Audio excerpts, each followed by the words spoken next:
জনগণের বাংলাদেশ বর্তমান সরকারের যে অঙ্গীকার এবং স্বাধীনতার স্বপ্ন পূরণে এই সরকারের করণীয় কি?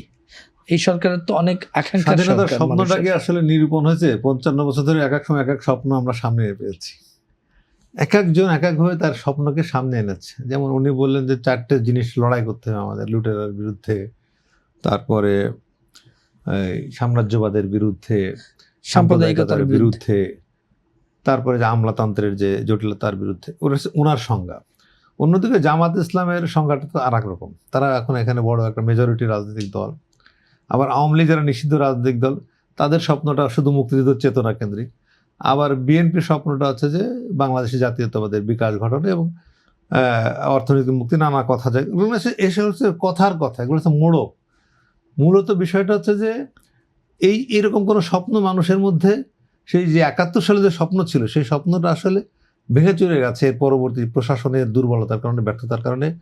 যে সব বিশাল স্বপ্ন নিয়ে মানুষের স্বাধীনতার যুদ্ধে ঝাঁপিয়ে পড়া, জীবন দেওয়া, সেই স্বপ্ন কিন্তু 73 সালে 74 সালে অনেকটা ম্রিয়মান হয়ে যায়। আরও বেশি ক্ষতিগ্রস্ত 75 সালের 25শে জানুয়ারি, যখন পার্লামেন্টে প্রেসিডেন্সিয়াল ফর্ম অফ গভর্নমেন্ট জারি করে একদিলে শাসন ব্যবস্থা কায়েম করা হলো এবং 4টে সংবাদপত্র রেখে বাকশাল কায়েম করা হলো, সমস্ত দলকে বিলুপ্ত করে দেওয়া হলো।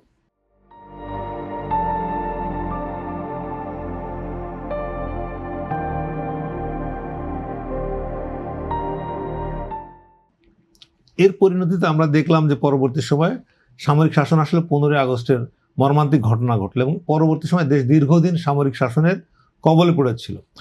জিয়াউর রহমান সামরিক বাহিনীর থেকে ক্ষমতা নিয়েছিলেন এবং পরবর্তীতে উনি ক্ষমতায় থেকে দল গঠন করেছেন আজকের বিএনপি। এরপরে এরশাদ সামরিক শাসন জারি করলো।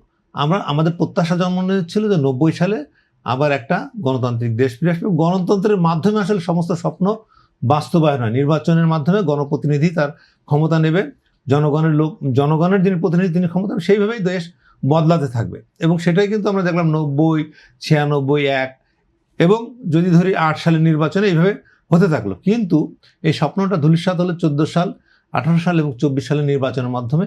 শেখ হাসিনা গণতন্ত্র থেকে ক্রমশ একজন স্বৈরতান্ত্রিক নেত্রী পরিণত হলেন। তার পরিণতিতে দেশের কিন্তু আজকে যে এগিয়ে যাচ্ছে, সেখান থেকে দেশ পিছিয়ে গেছে। আমরা দেখছি যে অনেক উন্নয়ন হয়েছে, কিন্তু দেশের যে লুটপাট, অর্থনৈতিক পাচার, এটা ভয়াবহ আকার ধারণ করেছে। এখন এরপরে আমরা দেখলাম যে 24-এর গণ অভ্যুত্থান, যে কথাটা উনি বলছিলেন, এই 24-এর গণ অভ্যুত্থানকে দিয়ে একটা অংশ 71কে খারিজ করে দিতে চাচ্ছে, বাতিল করে দিতে। এটা কিন্তু সম্ভব না। 71 আমাদের দেশ ভূখণ্ডকে আলাদা করেছে, মানচিত্র পেয়েছে, কিন্তু 24 সালের হাসিনার বিদায়ের মাধ্যমে, হাসিনার পালিয়ে যাওয়ার মাধ্যমে কিন্তু দেশ স্বাধীন হয় না। গণতন্ত্র ফিরে আসার পথ তৈরি হচ্ছে, যেটা 12ই ফেব্রুয়ারি নির্বাচনের মাধ্যমে আমরা মনে করছি যে, আপাতত মনে করছি যে গণতন্ত্রের আবার যাত্রা শুরু হলো। এই যাত্রা টিকে থাকবে কি না থাকবে, এটা বিএনপির নেতৃত্বের উপর অনেক কিছু নির্ভর করছে। তারেক রহমান প্রধানমন্ত্রী হচ্ছেন, তিনি কিভাবে হ্যান্ডেল করবেন। তিনি নিজে যদি এত ব্রুট মেজরিটি পেয়ে 209টা আসন পেয়েছেন, হয়তো আরও 3টে বা আরও বেশি পাবেন। তারপরে তিনি তার দলকে কিভাবে সামলাবেন, দেশ কিভাবে পরিচালনা করবেন এবং পরবর্তী নির্বাচনে যে পদ্ধতি আবার তত্ত্বাবধায়ক সরকার ব্যবস্থাকে যদি আবার ফিরিয়ে আনা যায়, সেটাকে বাস্তবায়ন করবেন কিনা, সেই বিষয়গুলোর উপর নির্ভর করছে। অর্থাৎ বিএনপির উপর অনেক কিছু নির্ভর করছে। আপাতত মনে হয় যে তারেক রহমান যে পথে এগোচ্ছেন, তা আমার কাছে এই মুহূর্ত পর্যন্ত মনে হয় যে তিনি সঠিক পথেই রয়েছেন এবং সামনের দিন কি যাবেন সেটা ভবিষ্যতে বলা যাবে। আমাদের তো একটা গণতান্ত্রিক কাঠামো থাকা সত্ত্বেও কেন ভোটাধিকার, মত প্রকাশের স্বাধীনতা, মানবাধিকার পুরোপুরি আমরা নিশ্চিত করতে পারছি না? আমি এটা আপনাকে একটু আগে যে কথাগুলো নিয়ে বললাম, যে আমাদের 71 সালের প্রত্যাশা, 71 সালের 70 নির্বাচনের বাধাগ্রস্ত হওয়ার কারণে তো 71 সালের যুদ্ধটা হলো, বা তার আগে প্রেক্ষাপট তৈরি হয়েছিল। যাদের হাতে ক্ষমতা যাওয়ার কথা ছিল, তাদের হাতে ক্ষমতা না দেওয়ার কারণেই তো পাকিস্তানটা ভেঙে বাংলাদেশ স্বাধীন হলো। যদি ক্ষমতার পালাবদলটা স্বাভাবিক প্রক্রিয়া হতো, 70 নির্বাচনের রেজাল্ট অনুযায়ী হতো, তাহলে তো বাংলাদেশ আজকে তখনও স্বাধীন হতো না। ঠিক আপনি দেখেন যে কথা আমি বলে আসছিলাম, যে স্বাধীনতার পরে 73 সালে একটা নির্বাচন হয়েছিল। 73 সালের নির্বাচনে আওয়ামী লীগ সংখ্যাগরিষ্ঠতা দল হিসেবে ক্ষমতায় গিয়েছিল, কিন্তু সেই প্রশাসনিক ব্যর্থতার কারণে সেই সময়কার অবিসংবাদিত মহানায়ক, স্বাধীনতার যার নেতৃত্ব হয়েছিল শেখ মুজিবুর রহমান, প্রশাসনিক ব্যর্থতার কারণে কিন্তু খুব দ্রুত অজনপ্রিয় হয়ে পড়লেন। 74 সালে দুর্ভিক্ষ আসলো, তারপরে আপনার বাকশাল কায়েম হলো, এরপরে আপনার ধরেন যে 15ই আগস্টের পরে কিন্তু 7ই নভেম্বর আসলো, জিয়াউর রহমানের উত্থান হলো।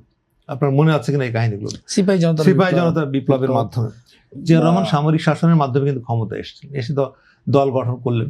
তা আমি যা বলছিলাম যে মত প্রকাশ যখন বন্ধ হয়ে গেছে তখন থেকে কিন্তু সবকিছুরই অর্থাৎ যখন জনগণের হাতে তার ক্ষমতা দেওয়া হয়নি, 70 নির্বাচনে জনগণের হাতে ক্ষমতা দেওয়া হয়নি, 8 সালে নির্বাচনে এক ধরনের, 14 সালে নির্বাচনটা হয়নি, 18 সালে নির্বাচনটা হয়নি, বা যে নির্বাচনটা আমরা জানি 24 সালে, যখনই জনগণ তার ভোটাধিকার হরণ হয়েছে তখনই কিন্তু এদেশে বিপ্লব, বিদ্রোহ, অভ্যুত্থান যাই বলেন 90 হয়েছে, 75-এর ঘটনা প্রবাহ একই কারণ হয়েছে, আবার 24 সালে একই ঘটনা। অর্থাৎ আপনি যখন জনগণকে তার ক্ষমতার থেকে বাইরে রাখবে, তার ভোটাধিকার থেকে বাইরে রাখবে, তখনই এদেশের মানুষ এখন বিদ্রোহ মত করবে। প্রকাশের স্বাধীনতা কেমন? আমার মনে হয় ধরেন এখন মত প্রকাশের ক্ষেত্র বদলে গেছে, সামাজিক যোগাযোগ মাধ্যমে মানুষ তার মত প্রকাশ করছে। একটা সময় শেখ হাসিনার বিরুদ্ধে মত প্রকাশ করতে গিয়ে লাইক দিলে আপনাকে ধরে নিয়ে যেত, এখন কিন্তু আপনি তারেক রহমানের বিরুদ্ধে বলতে পারছেন। এই যে স্বাধীনতাটা পাওয়া গেছে, এখন কিন্তু আপনি পত্রিকাগুলোর নিজেরা সেলফ সেন্সর হয়ে তারেক রহমানের বিরুদ্ধে বলতে পারাটাই কি স্বাধীনতা? না, তারেক রহমানের বিরুদ্ধে আমি তা বলছি না, আমি বলছি যে একটা উদাহরণ দিচ্ছি। এখন পত্রিকা নিজেরা সেলফ সেন্সর্ড অনেক কথা লিখছে না, সরকারের কোনো দুর্বলতা লিখতে তারা সাহস পাচ্ছে না, এখনো পারছে না, ভয় পাচ্ছে না, এখনো ভয় পাচ্ছে। কেন এই ভয় কেন? এই ভয় 16 বছরে জেগে থাকা ভয় থেকে বেরিয়ে আসতে পারে না। কারণ এই 16 বছরে যেভাবে সাংবাদিকরা অবদমিত হয়েছে, যেভাবে নিজেরা সেলফ সেন্সর হয়েছে, অথবা যেভাবে সাংবাদিকরা দালালে রূপান্তরিত হচ্ছিল, সেই জায়গা থেকে এখনো আরেক শ্রেণী হয়তো দালালে রূপান্তরিত হচ্ছে, সেই জায়গা থেকে বেরোতে পারে নাই। সেই কারণেই এখনো ধরেন যে কেউ হয় ক্ষোভ থাকলে, ত্রুটি থাকলে বলতে পারছে না সাহস করে, আর কেউ ইচ্ছা করে বলছে না দালালি করার উদ্দেশ্য নিয়ে, সরকারের আনুকূল্য পাওয়ার উদ্দেশ্য নিয়ে। আমি কি আপনাকে আমার জায়গাটা মত প্রকাশের স্বাধীনতার কিন্তু বাধা নেই। আমি মনে করি এখন ফেসবুকে আপনি তারেক রহমানকে লিখতেই পারবেন না, কারণ তারেক রহমান যখন এই অভ্যুত্থানের পরে তাকে নিয়ে যখন একটা কার্টুন প্রকাশ করলো, মেহেদি নামে একটা ছেলে, আপনার খেয়াল আছে উনি নিজের টাইম লাইনটা শেয়ার দিয়েছিলেন তাকে নিয়ে, যে সে আসছে এরকম একটা, তার একটা অন্য ধরনের চেহারা হাজির করে, ডন হিসেবে হাজির করে তার একটা কার্টুন প্রকাশ, উনি কিন্তু এটা গ্রহণ করেছিলেন।